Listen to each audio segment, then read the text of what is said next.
a little bit, and I should spend more time on. By the way, there's a wonderful article about playing with the metronome on my website. You know, lessonsontheweb.com, of course, about playing with the metronome. But that's one area I wish I had spent more time with. And Robin is here. Hello, Robin. Happy Friday.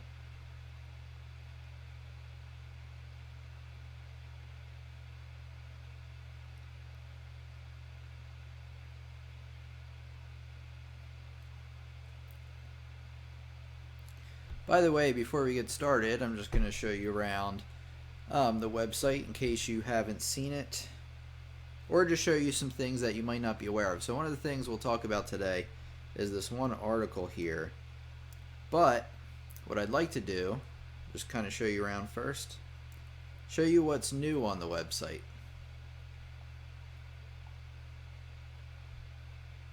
So obviously a lot of us probably know this by now. That page, you go to free services and you go to your blog and articles, and there's a brand new one here, what makes a great piano teacher.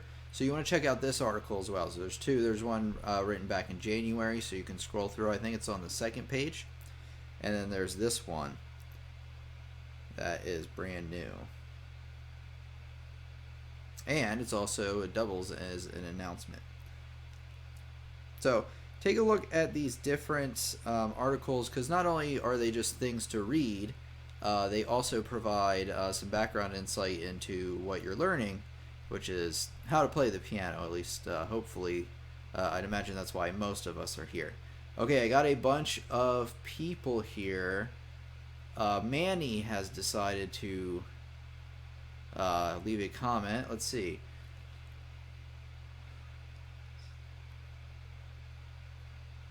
A good chord, I'd imagine by profession you mean chord progression. They are right next to each other on the keyboard, I realize. So chord progression for a good slap me in the face blues, like some hard blues. Interesting.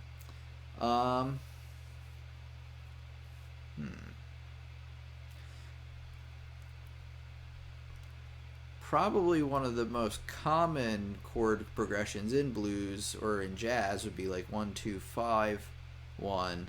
Should be tonic, supertonic, dominant, and tonic. You know, just the first note or the first chord, second chord, fifth chord back to the first chord. You can try adding some ninths, which is really like if you have, say, a C major chord down below. I don't think I have a. Let me see if I do have this. Let me see if I have some sort of like keyboard I can show you on this tablet.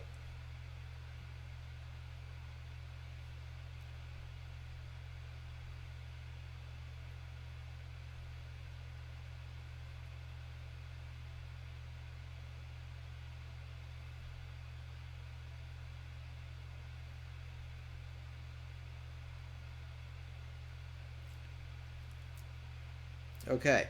So here's like what a ninth chord is. So if you say you have a C major chord, you're going to hit the notes C, E, and G, and you're going to play them all at the same time. I can't do it because or can I? It's very hard because it's very tiny. There you go, all three of those all at once. And then what a ninth would be is you'd be hitting that chord, plus you'd be hitting what's called a ninth. So to do a ninth, all you got to know is what an octave is first. So you know from C to C is an octave. Another name for octave is an eighth. So anything above that, it goes in order. So you have octave, you have ninth, or eighth rather for octave. You have ninth, 10th, 11th, 12th, 13th, 14th, and 15th. Generally, you're going to be knowing about ninths, 11ths, and 13th. So you would do is you'd play your C major chord down here. It's really hard, sorry. There you go. There you go. Actually, I was able to hit all of them all at once. So that would be like your ninth chord. That's just to add a little bit of extra flavor. Like you could also have a... Ooh, it's hard to hit. You could also have an 11th chord. That again adds a little bit more variety. So I'm going to leave the answer there. I could actually go way more into it, but we have another topic going on today, so I would like to get started on that. But just learn about ninth chords, 11th chords, and 13th chords. So, do a search on the internet and just play around with those different types of chords. See if you can come up with a chord progression of your own just by adding the ninths and things like that to chord progressions you already know, to see if you can spice those up a bit. So, let's get started on our topic today, which is what makes a great piano teacher. And before we do that, let me take a drink of water.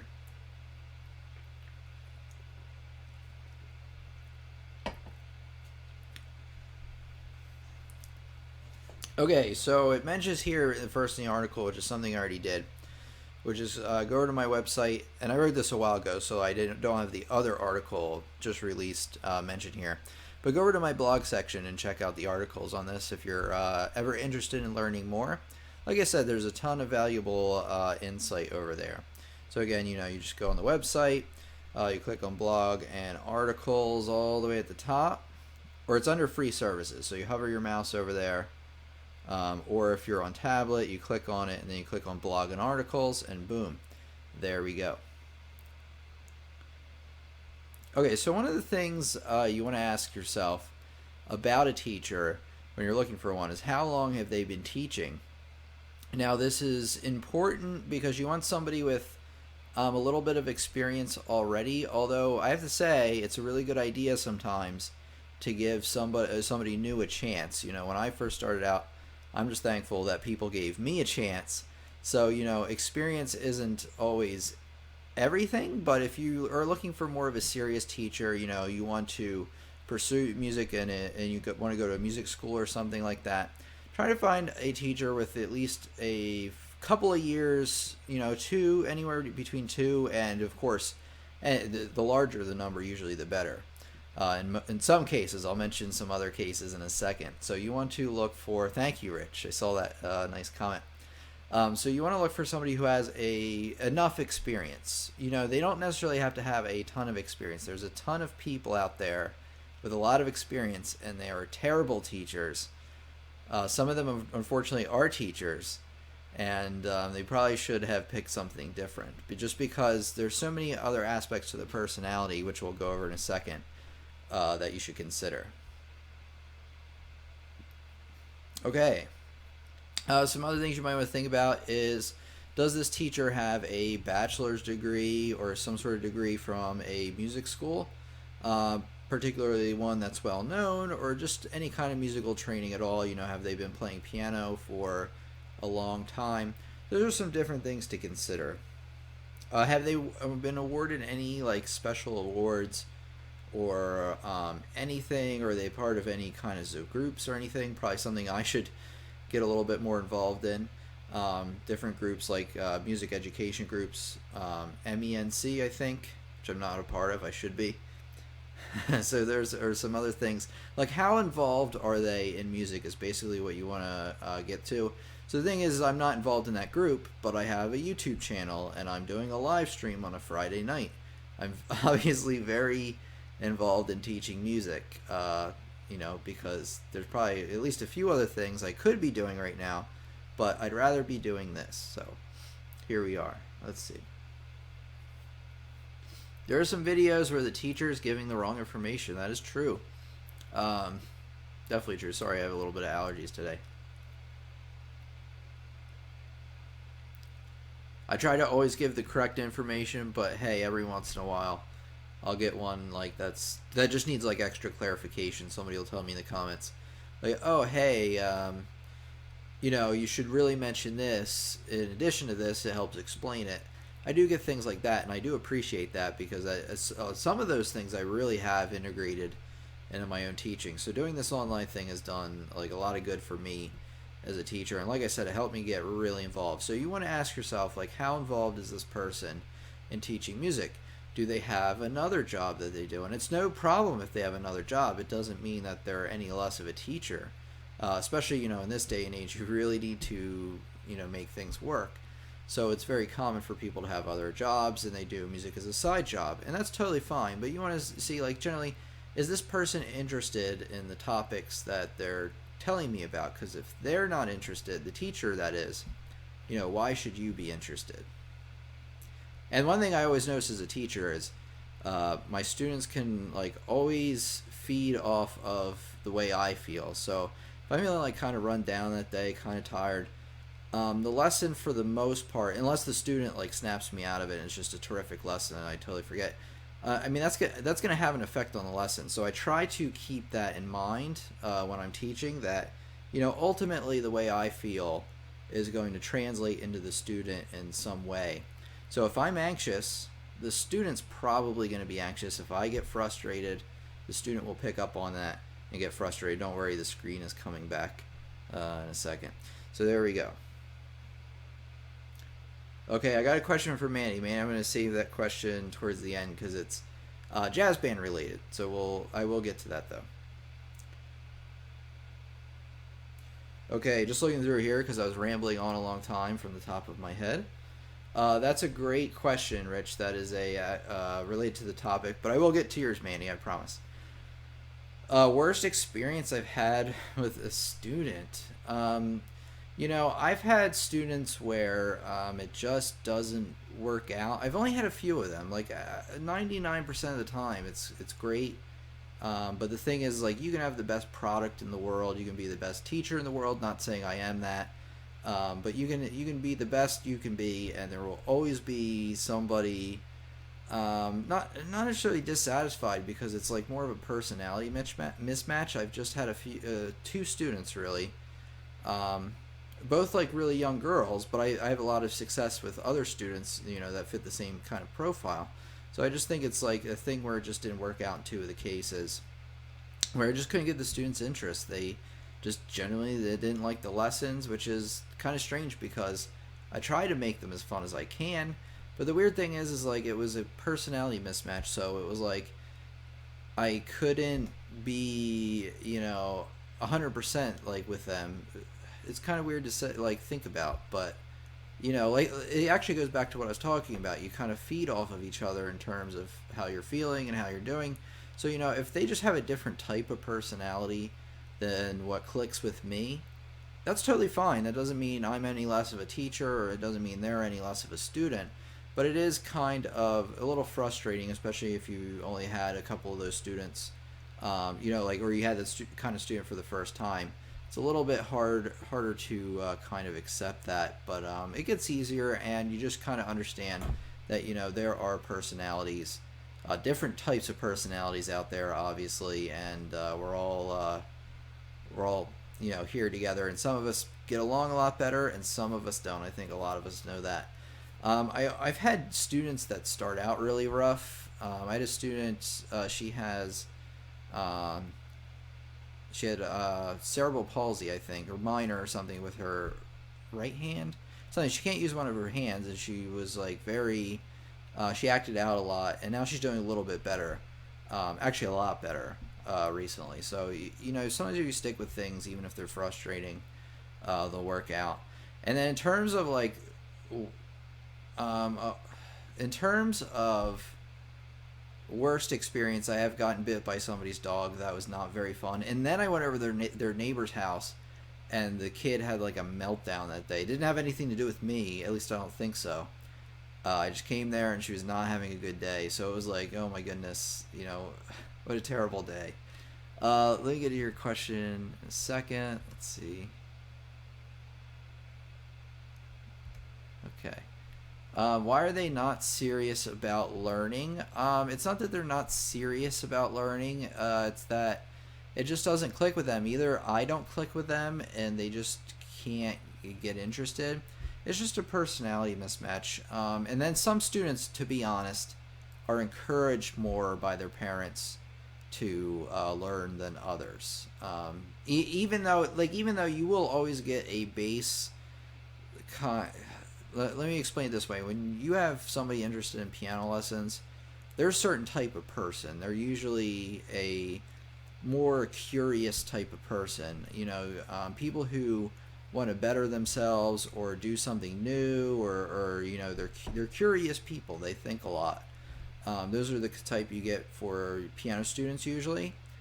But that doesn't always translate over. So you'll have a parent who wants their kid to take piano lessons, but they themselves, like, they appreciate the piano lessons and learning, but they themselves don't know about piano and don't know, like, they never learned it, so they can't really reinforce how important it is. So there's so many other factors that come into this. Honestly, if I kept thinking about it, I'd probably come up with a bunch of other things that might be the case, and with every student it's a little bit different.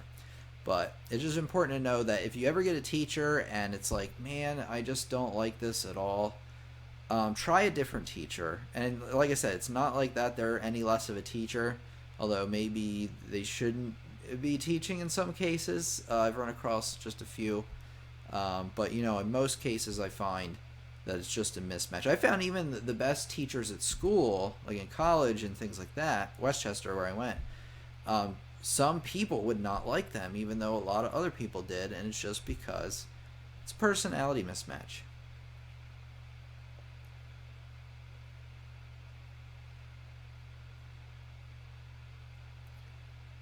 Yeah, Rich. Yeah, I'd imagine it's the same kind of thing where it's like the parents just kind of want to get them involved in it, but they themselves aren't super involved. Like, they might be involved, but they might not have the same passion towards it as you would as the coach. Vithurshan, I hope I said that right again. Great to hear from you again. I sent you an email today. I couldn't answer your question right. Like I said, I think I have to make a video for what we were talking about. But great to see you. Thank you for attending my live stream.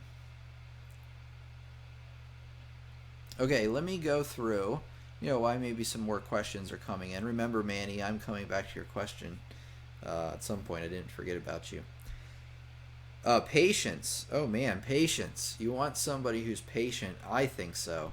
I mean, you can look for a teacher who's high-strung and pushes you all the time. And don't get me wrong, being pushed is good. But how do they make you feel? Do they make you feel like you're anxious? Do they make you feel, bad? If your teacher makes you feel bad, and they're very jumpy and they're not very patient, you might want to look for another one. Because patience, to me, is probably my saving. Don't get me wrong, I have a lot of great qualities, I think, as a teacher. Speaking modestly, of course.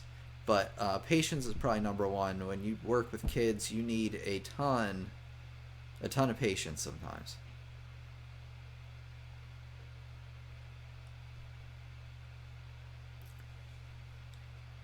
And then knowledge. So we talked about, like, experience.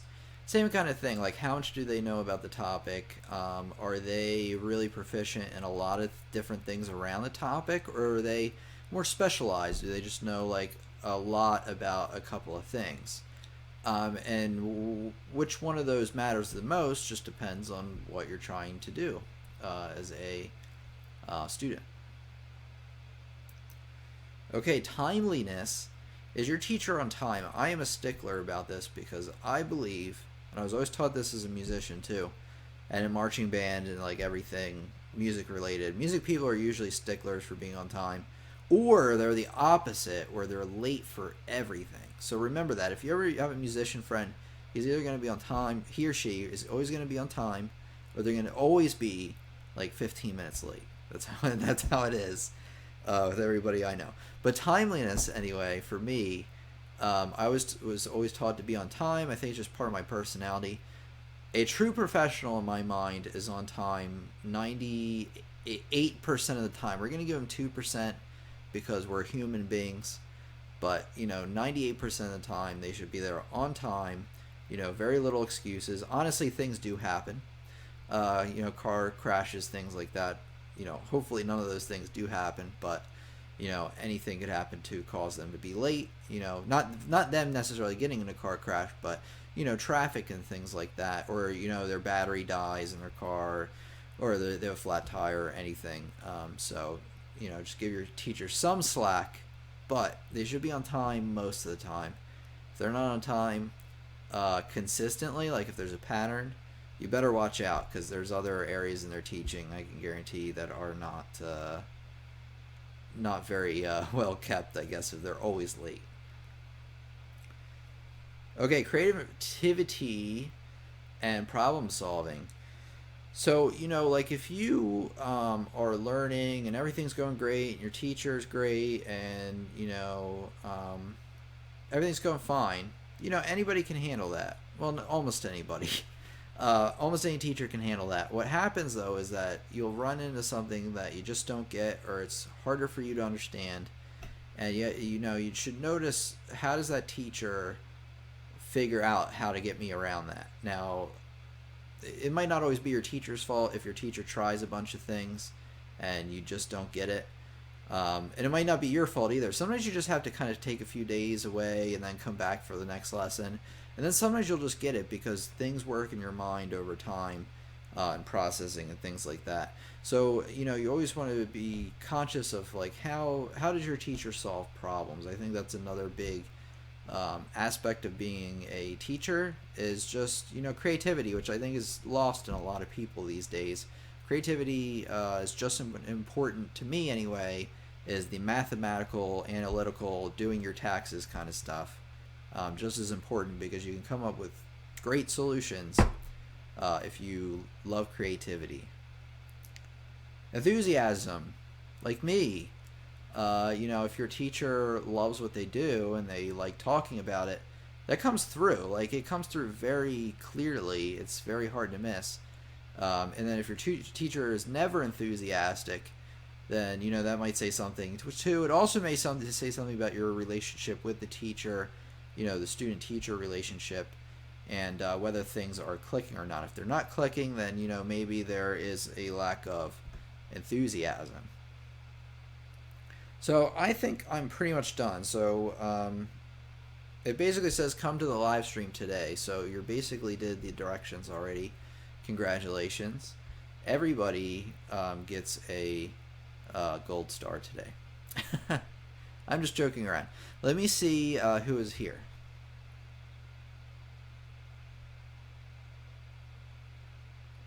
Oh, great, Rich. I'm glad, some of those other videos I put out. There will be more rhythm training videos. I put out a ton of those last week. I was experimenting around with the live stream, but I'm coming together, making a schedule on when I can be more consistent with that. And we will be announcing that very soon. Okay. All right, I'm just going to take like a little bit of a breather. I'm going to stay around, stick around for you guys. And, I'm just going to take a drink or something. I'll be right around. I'm not even going anywhere.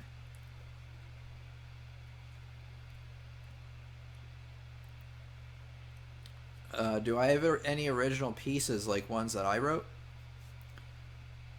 I guess that's what it would be, right? Sure. I don't have any like on this tablet here. I have one actually that I wrote because the power went out one day, and I just got staff pads, so I wanted to experiment around with it.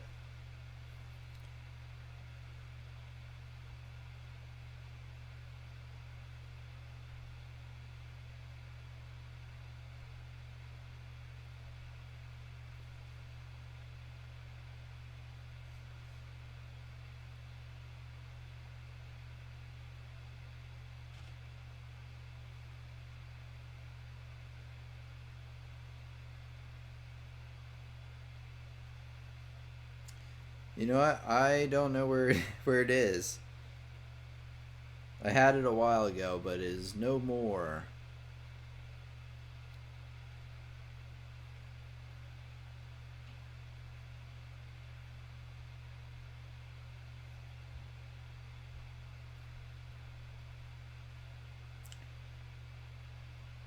Yeah, really weird. It's not coming up anymore.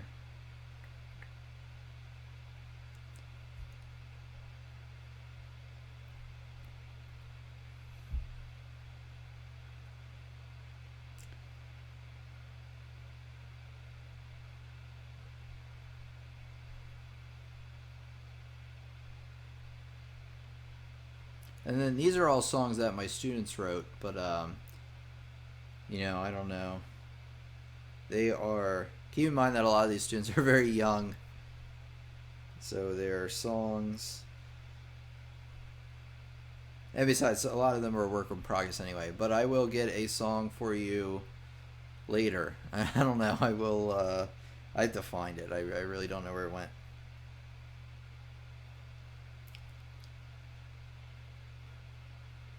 Really wish you would have discovered what, my YouTube channel, or oh, playing the piano. Okay, Manny is back. All right, Manny, we will do your question. Do you have any tips for playing a solo with a complicated bass line?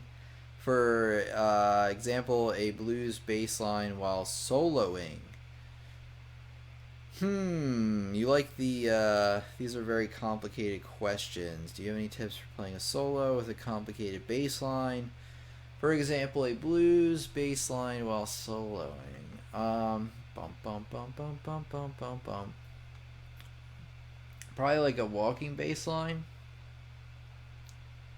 This is kind of what we were saying before. I mean, I don't think it would be any different than what we were talking about before. Let me think.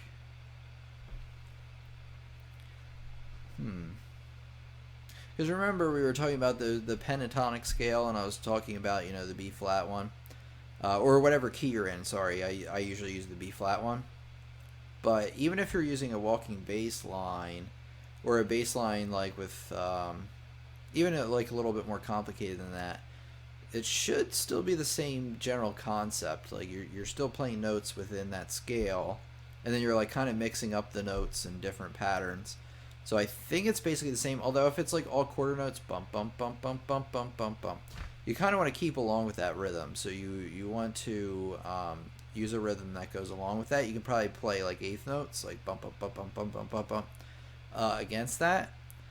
But other than that, I think it's basically the same. I honestly am not a professional jazz musician. I know a bit about playing with jazz bands and things like that, but what I say here is like 90%, not 100, not 100%. At least with this jazz band stuff. The other piano teacher stuff, 100%. Jazz band stuff, 90%. But I don't think it would be that much different, to be honest with you.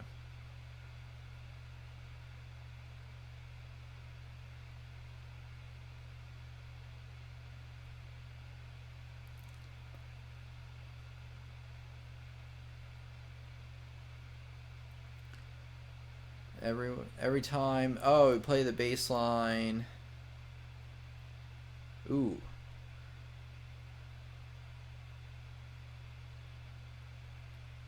So why am I watching, or are you talking to Robin? Oh, so Manny, you're honestly, this sounds like a cop out, but your experience with your jazz band will guide you, you know, throughout learning how to improvise and things like that. Because honestly, you might want to find like a background track you can improvise to at home, or maybe record your session and then play along with it at home. But playing along with the jazz band will give you far more experience figuring this out than anything. So showing up to jazz band is number one. Talking to Robin, okay. Yeah.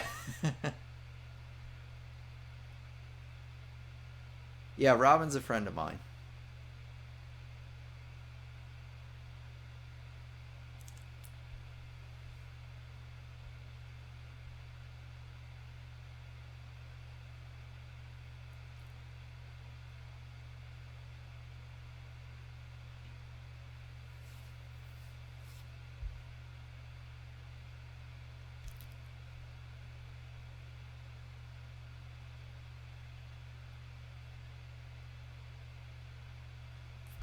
Okay, Manny, I'm gonna look at your question you asked a while ago.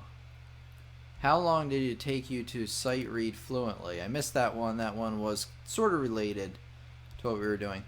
Um, a long time. Honestly, I didn't even know sight reading was something that had to be practiced until I got to college. I'm serious. I got there and they were like, "You have to be able to read, you know, music from sight," and I was like, how is that even possible? Like, because everything I did before that took forever. So that's why I want to teach you right away the right way, telling you learn how to sight read. You will be able to learn songs like 1,000 times faster. No kidding. So, but it took me a few months, a few years. I'm still working on it actually. So I know quite a good deal about sight reading, and I have become somewhat proficient at it. I can, be able to sight read fairly difficult things, but it takes a long time. And again, practice. Practicing it every day is the key.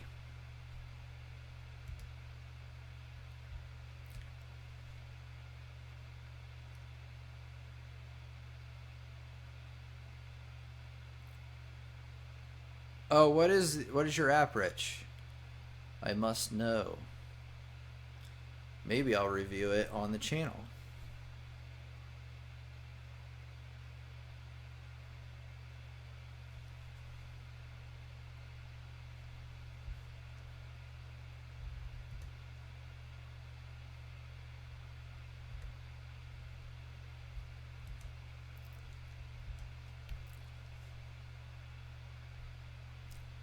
That's great, Rich. If you could share the name of that, I'd be forever grateful. Oh, and is it on iPad? Is it on Android? Windows tablet like I have because I'm a weird guy. It's called Music Notes. I think I've seen it. I think I might even have it. I don't know.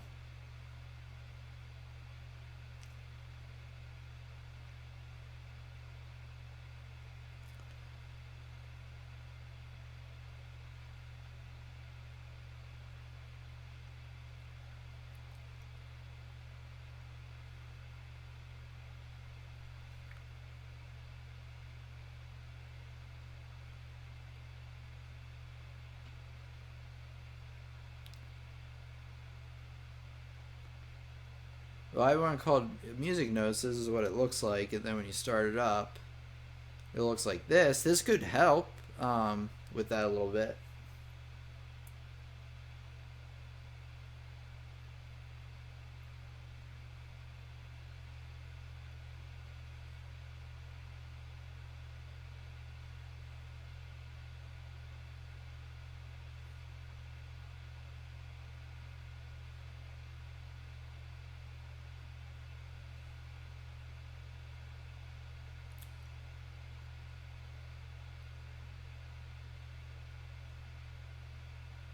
Okay, so I'm done playing with this. Apparently, I'm really good at it, 100%. Who knew? Okay, Robin says, Tim, who was your most inspiring teacher and how did they inspire you? Two answers, I guess. My piano teacher when I was growing up, Mr. Stuart Armstrong, taught me most of what I knew up until college and pushed me somewhat to become a music major.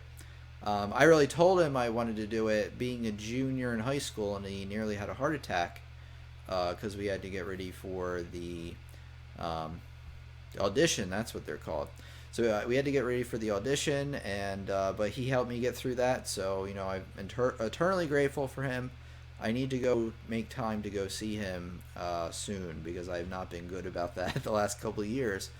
But he's number one, and then number two is my professor from Westchester, Dr. Vincent Craig, who is an amazing pianist. He's just incredible, and he's just a very inspiring guy because he was always like really involved with everything all the time, and he never complained. So I think some of that rubbed off on me, maybe a little bit too much, but I always looked at that because that was just somebody who did everything in the world to me and just kept going. And he was always looked up by everybody, and was always put in charge of like playing with the choir and things like that.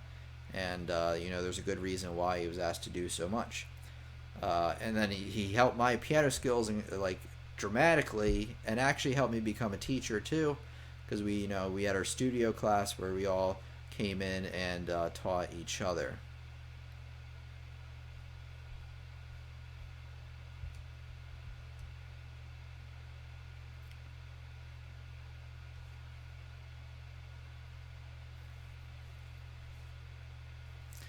So, Rich. Oh, music notes sight reading trainer. Okay.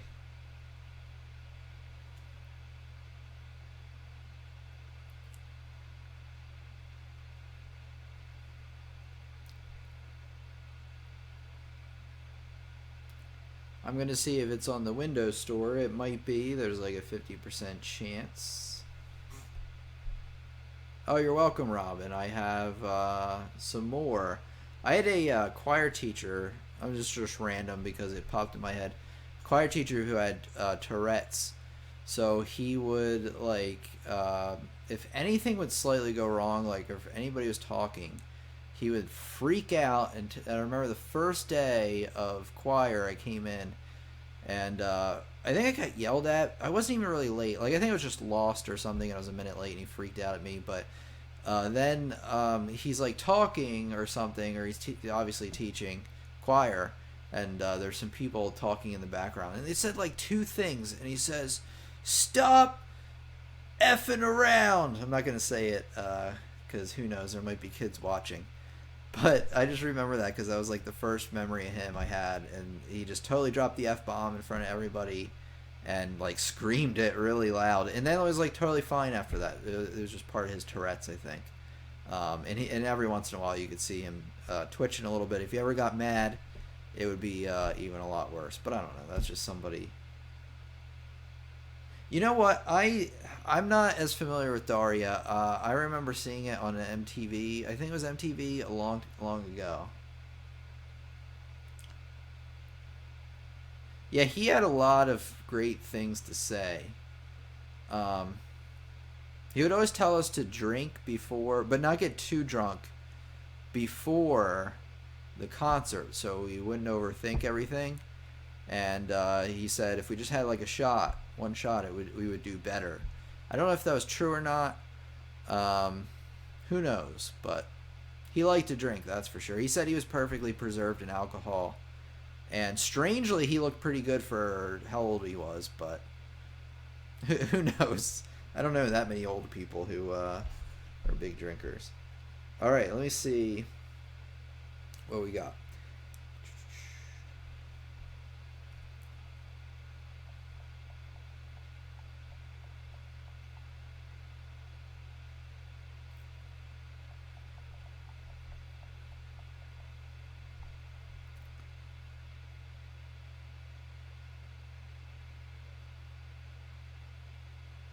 Robin, I think Manny is 17.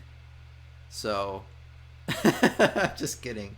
But I do think he is 17. Manny, you're 17, right? You're not allowed to drink. No drinking.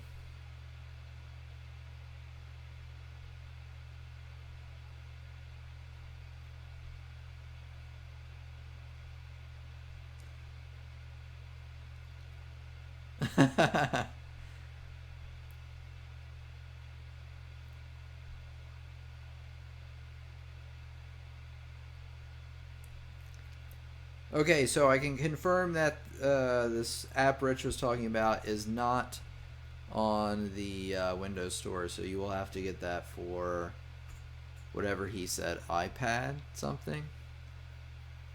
That's okay, Robin. I definitely would have said that too if if I didn't know.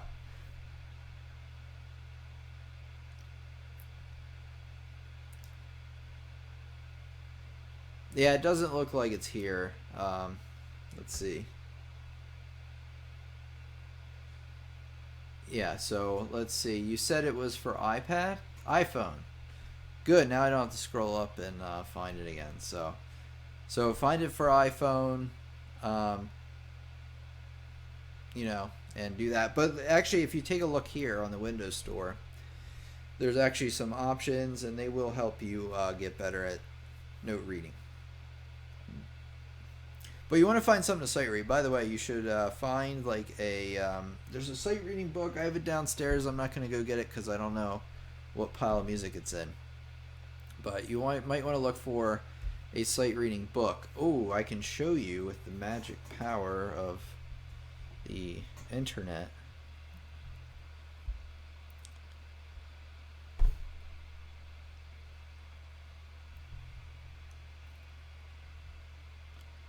see here. Just give me a second.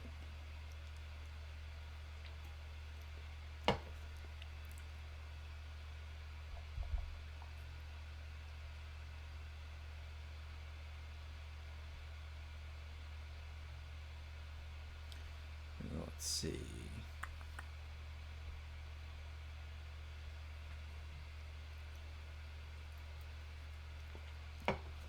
Okay.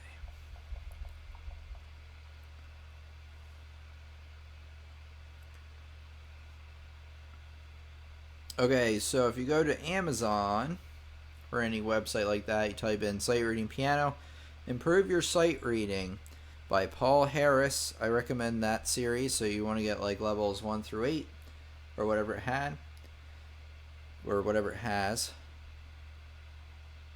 And I don't know how good this crazy book with this guy is on it, but it looks pretty crazy. Become a great sight reader or not. I wouldn't buy that book, to be honest with you, because I don't want or not. I want to learn how to sight read. Oh, and then this book's good too. John Kember, Piano Sight Reading Volume 1. There's at least 3 of them that I know. So look for that. And a hymnal from your church, if you go to church and you have a hymnal. Those are great sight reading as well. Let me catch up on the comments. Okay, Manny says, I have a concert next week and no one song Say What You Mean. I know it's like 80% of the song. I'm nervous that I might mess up or people not seeing me play parts I don't know. Don't worry so much about it. That's really hard for me to say, or for anybody to say, or it's really easy to say, really hard to do. I don't know if you're ever into like breathing exercises or meditation, but they go a long way for me, like right before going into a concert, just to kind of clear my mind. Remember this, when you have prepared for something and you're there and it's time to do it, just make the best out of it. Have fun. Like, don't think about like, oh man, am I gonna bomb this? Are people gonna notice? Or am I gonna look bad? Just say like, I prepared as much as I can for this. I'm gonna have fun no matter what. I'm just gonna go out there and I'm gonna play crazy notes. Maybe not so crazy, but go out there and just have a good time.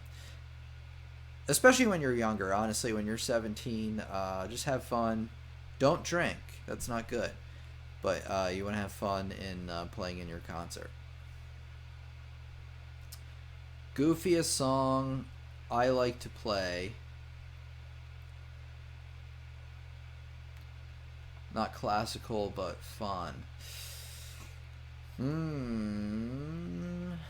I feel like I have an answer to that, but I haven't played anything crazy recently, but I know there has to be something.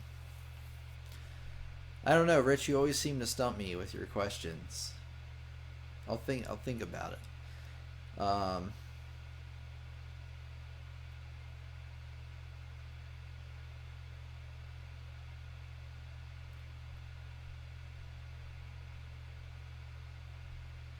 Remember to just keep playing. Yeah. Won't notice missed notes. Yeah, Rich is right on that. Kenneth Baker is a great book. Oh, great. Wait, where's Kenneth Baker? Oh, from before.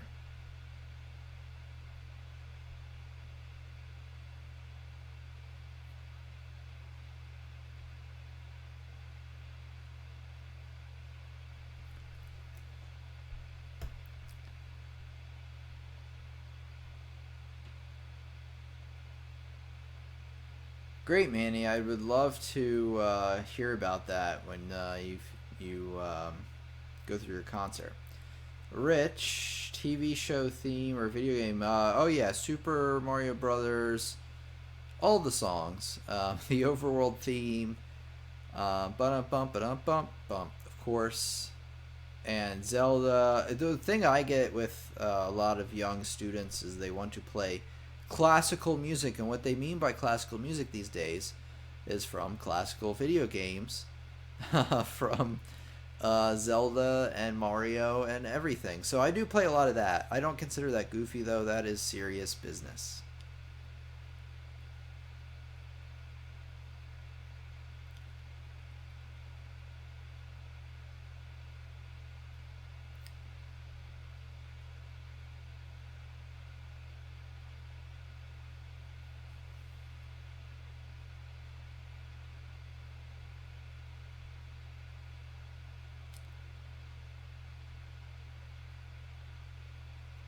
Yeah, I've played that one.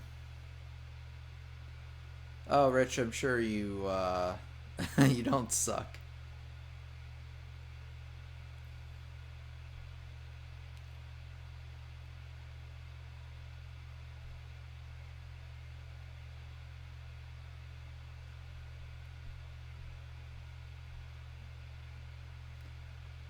Okay, I'm just gonna kind of hang out here for a little while. If anybody has any other questions or anything, feel free to give them to me.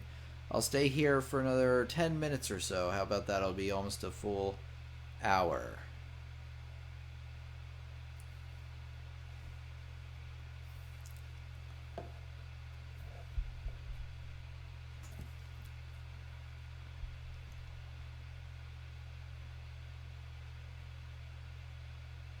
Yeah, movement 3. Isn't movement 3 the really fast? Oh, no, wait. Fast, slow, fast? Yeah, that one's fast, isn't it? That movement?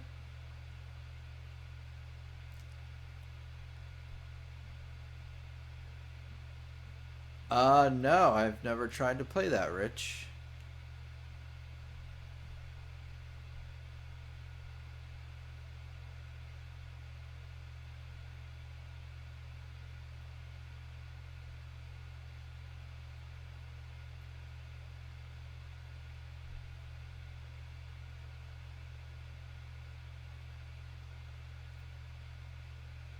Yeah, that's what I thought. I thought it was that really fast one.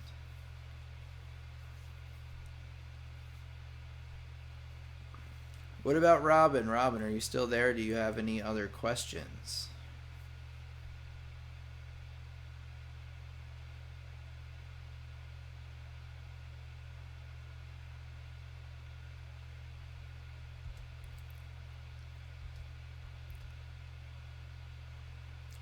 Can I play it at one time? I could play through the first couple of pages. I can definitely play the first movement um, over and over again. I played that like 3, 4 times this week.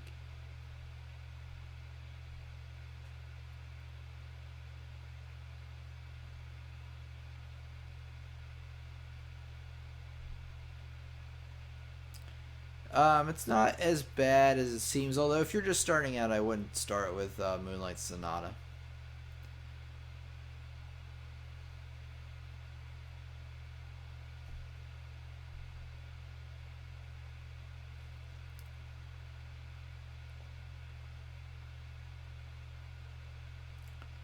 Okay, Robin is thinking. That's okay, Robin. That sounds good.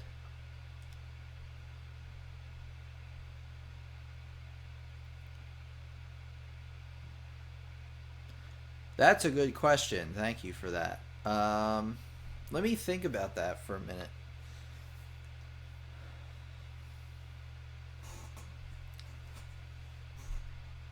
The biggest thing I've gotten from teaching is all of you. I'm just, well, that is part of it, but I was just making a joke there. So, the biggest thing I've gotten from teaching is I've learned a lot about how how people behave and different types of people and different things, like even about myself and the way my brain works and different, like, I don't know, just how, not necessarily how people work in a total, but like how they work when they're learning and different learning types and things like that. But in terms of like a life perspective thing, that's interesting. One thing I look forward to is getting older, because I'm maybe at the end of year 5 here with teaching, because I started 2011, early 2011, at 16. So yeah, about 5 complete years. And the thing I look forward to, and actually the thing I've noticed, is students who I taught or am teaching, and they go off to accomplish something, that I didn't even push them to do. So either they tried out for a band, or they tried out for jazz band, or they tried out for something, a play, even if it's some sort of musical kind of thing. And they went and did that, and part of it was because at some point, they had learned music from me, or they are learning music from me, and they were inspired to do this thing that I didn't even tell them to do, and they did it all on their own. So one of the most important things I think about learning is learning that's done out of your own interest. So like if you really want to learn something and you go out and learn it on your own, I think that's really something that's really special.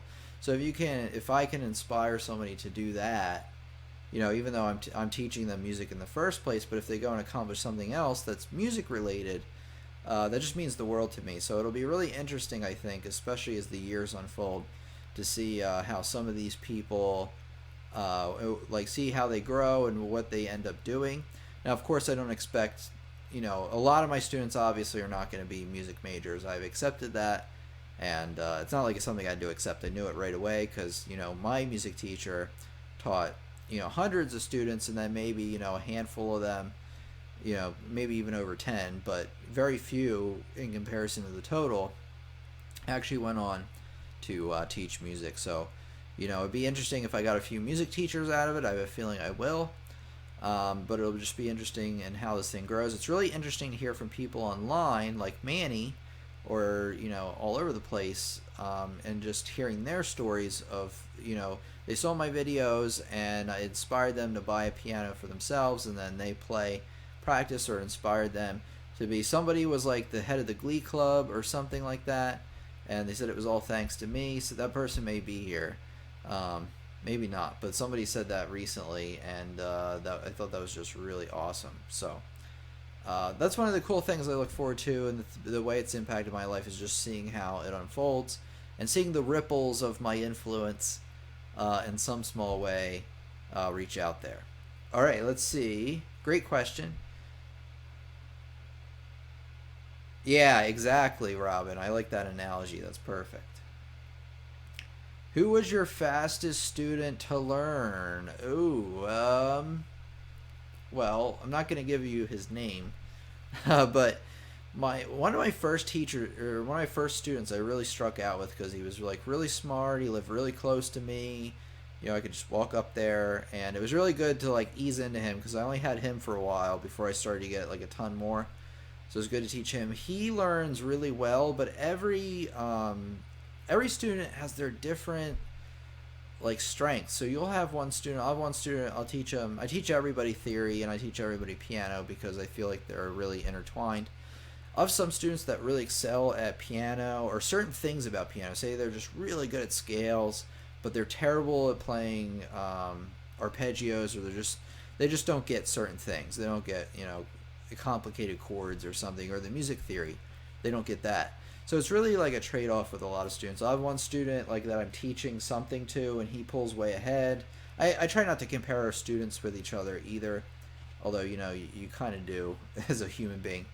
But one student moved way out ahead, and then another student just blow past them just because they get to a certain topic, and then that student does way better. But again, it's not like a race or anything. But I've had, luckily, my first student is I'm streaming again. That's right. So luckily, my first student was one of my best ones so far. But I do have a lot of students that learn very quickly. That's for sure.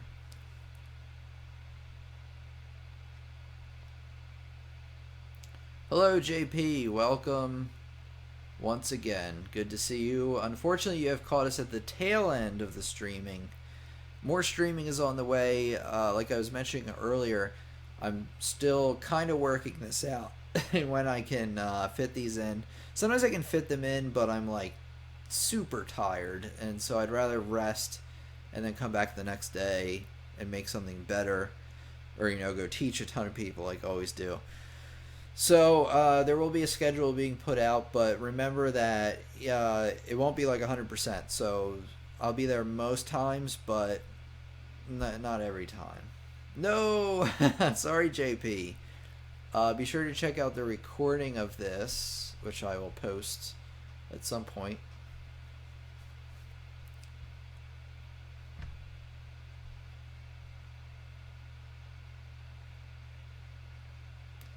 I still teach him. He's 16 or 17, so he's starting to get to an age where he might want to think about that kind of thing, but he has a couple of years yet, so we'll see what happens with that. But yeah, I do still teach him for now.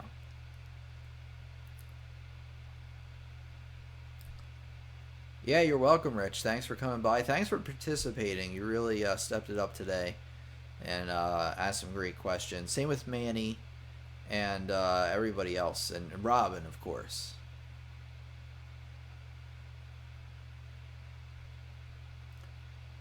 JP, you are quite young. Your brain, see, at 17, you might not think it because, well, at least me at 17, I couldn't concentrate on anything because I was thinking about who knows what. Everybody knows what. But 17, your brain is still very, what they say, elastic, so you can learn very well at 17. You know, there are people who are 64 or 70 or whatever trying to learn piano for the first time, and they would love to be 17 again, and they would think that would be an early start on learning the piano. So there's just maybe a little perspective. So 17 is a perfect age to start piano. 22 is a perfect age to start piano, not too late. Now, don't get me wrong. Is somebody who's been playing since they were 6 years old going to be better than you? Maybe. I mean, you might be really good at piano. You might pick it up quick. You never know. But you can learn like quite a lot as an adult from 17 on. So no, like it's an even better reason to start being 17.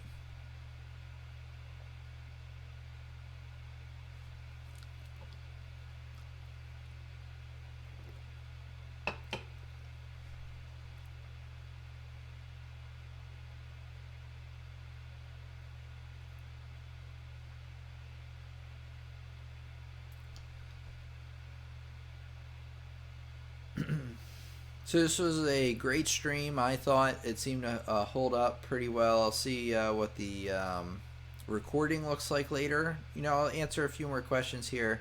We'll call it a day. Hardest instrument I've ever played is the piano, I guess. I don't know. Well, the thing is I learned like a bunch of instruments. Some of them I only learned for a few months because I learned them for college, and then some of them I never played again, to be honest, because to be realistic, you have to pick a few instruments and go with that. Like Robin with the violin. You know, Robin would love to play piano, I think, but you know, you have so many hours in a day. You have things to take care of. You know, especially when you get to be an adult, you have bills to pay, places to be. Anything could happen in a day that you have to take care of.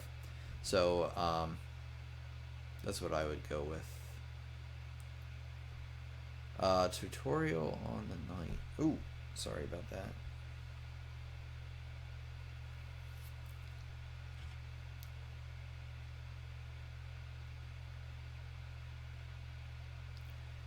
And then, and then I was talking about the hardest instrument. Sorry, it's starting a little late for me. That's why we'll end it in a little bit. But the hardest instrument is the piano, really, because I really haven't had an opportunity to play too many instruments past those initial ones I did. Hello, we're getting more people now. Thomas, sorry. Can I do a tutorial on in the night on the piano? Maybe. It's really hard for me to take tutorial song requests. The problem is that there's too many of them, and they're hard for me to do, especially if I don't know the song, and then I have to figure out how to get the song. A lot of them cost, some money, time to get, things like that. What software do I use to play piano on my computer? Well, it depends on what you mean by that. So there's like so I record my piano playing the sound through a Roland audio, what do they call them? Audio capture card? No, because that's for video. USB hub? No, that's something else. USB interface. A Roland USB interface. and that plugs, you know, it has mic inputs and plugs into my almost anything. If I had a guitar, I'd plug that in.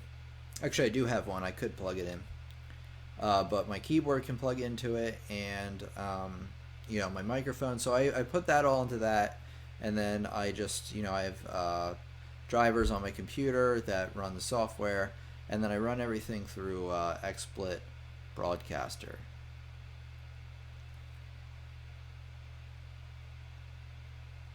Oh, and then in terms of like writing music, I use something called StaffPad, and you know, that's what I write the music on. Why does sight reading have to be so hard? Yeah, I know, Manny. I wish it was easier. Yes, I have a guitar downstairs. It is not. You don't want to hear me play it. I don't know. I mean, I'm sure it's fine, but I haven't played it in a long time. I also have a bass guitar in the other room. I haven't played that in a while either.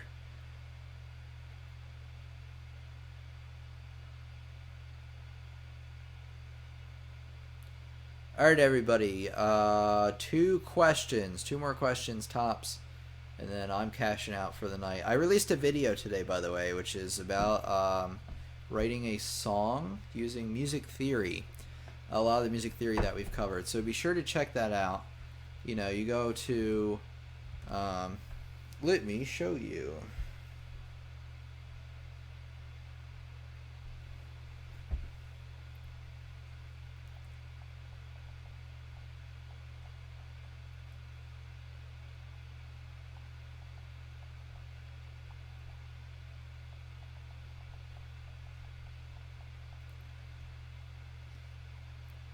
Can't go to YouTube.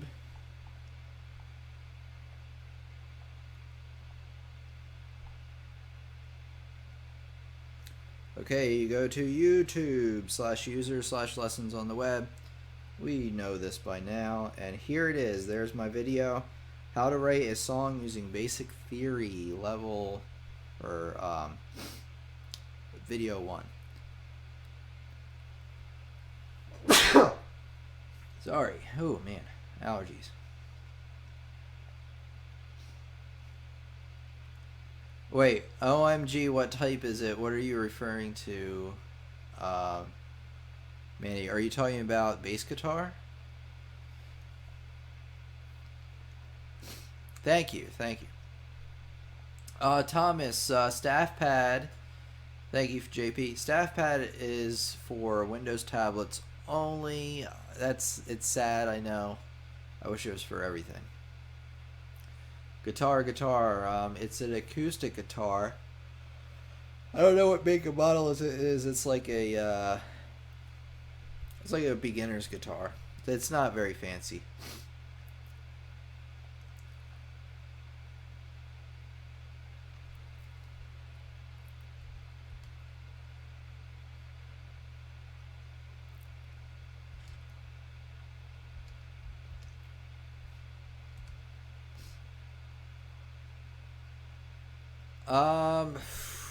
You know, one of my students had one. I totally don't remember what it is. But if you type in music composition into the App Store, you can probably find one that's pretty highly rated. But I just don't remember. I'm getting too tired. Yeah, just type in music composition for Mac, or yeah, either for Mac or, you know, iPhone or whatever, iOS or whatever you're looking for.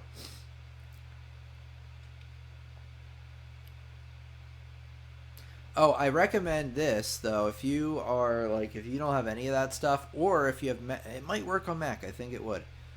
You go to.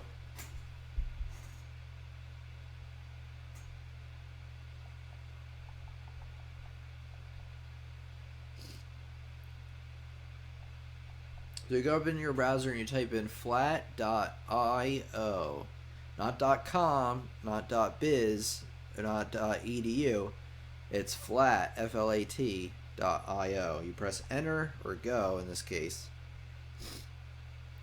And I've showed this off a million times. So what it'll do is, this is a free music composition tool you can use. The person who made this company contacted me, and it's totally free. You just need a Google account or a Facebook.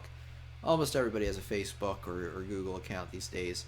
That's probably how you're talking to me actually right now. I think you had to log in with a Google account.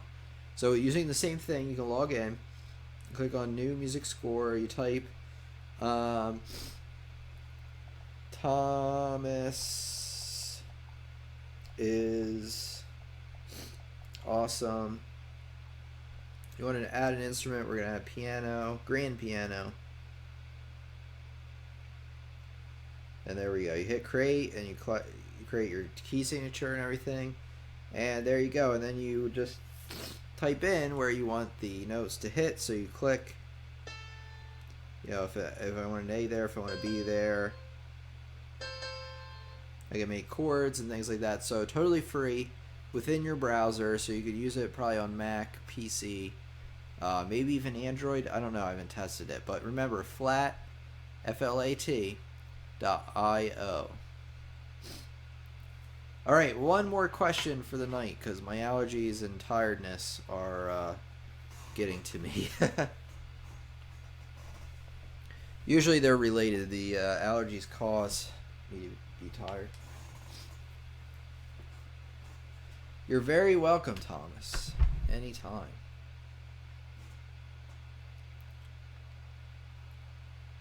Great, great. I'm glad I could help you out with that.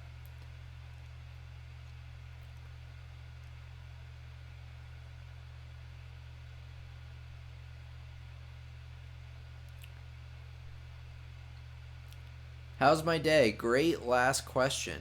My day was fine. Let's see, I woke up. I taught some piano lessons. I made a YouTube video. I posted it. Taught some more piano lessons. And then I ate dinner.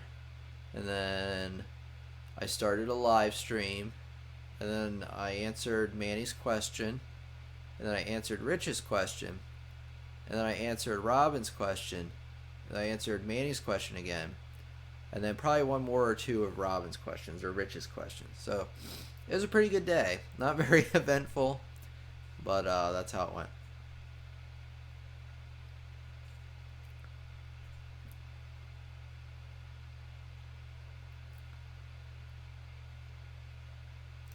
All right, everybody. Great talking to you. I had some great discussion tonight. Thanks, everybody, for the great questions. Thanks for participating, and thanks for just being here. So, you know, just participating helps us all learn because it gets me off topic, and I go and look for things and show you how to find things like flat.io and how to write music for free online. Who's better than that, right?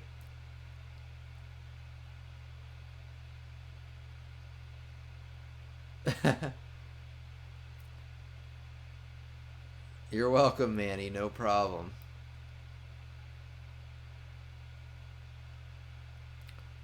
And thank you, Thomas. Thank you, Robin. Great to see you as always.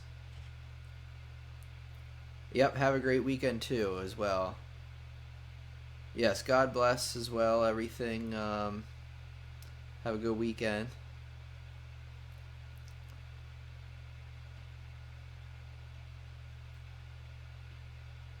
Okay, more great stuff on the way. Don't have a solid schedule on it yet. I need to work on it, but I am working on tons of great things for lessons on the web and for you. So they're coming. Some of them are here already, and you know, hopefully you can. Hopefully, I continue to make a channel and a website, a brand, whatever you want to call it, that can help teach a lot of people piano, and that is the best around. We'll see if it can get there. I know it can get there, and you'll help me get there. So when is the next live stream? Let me think about that, because I should tell you when the next one is, huh?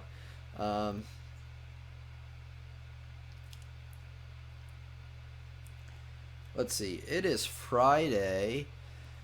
I'm not going to do one tomorrow. I'm taking the day off tomorrow. I might want to do one tomorrow afternoon or tomorrow morning, but that's not a definite, so don't count on that. The next one will be Sunday at 7 o'clock p.m. Sunday, 7 p.m. It's not 100%. It's like 90%. Sunday at 7. Oh, Eastern Standard Time, by the way.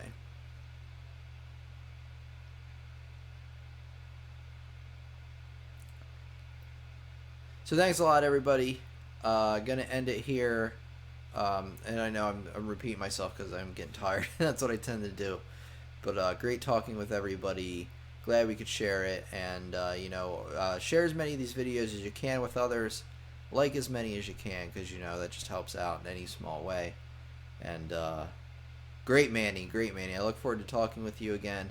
And it's great to see familiar faces. I love it. So even if it's just a few right now, I feel like if we keep doing this, we'll get it much bigger and get more of the channel involved with these live streams. So this has been Tim from Lessons on the Web. You know who it is. It's been a great evening with all of you, and I'll talk to you for the next lesson. Thank you.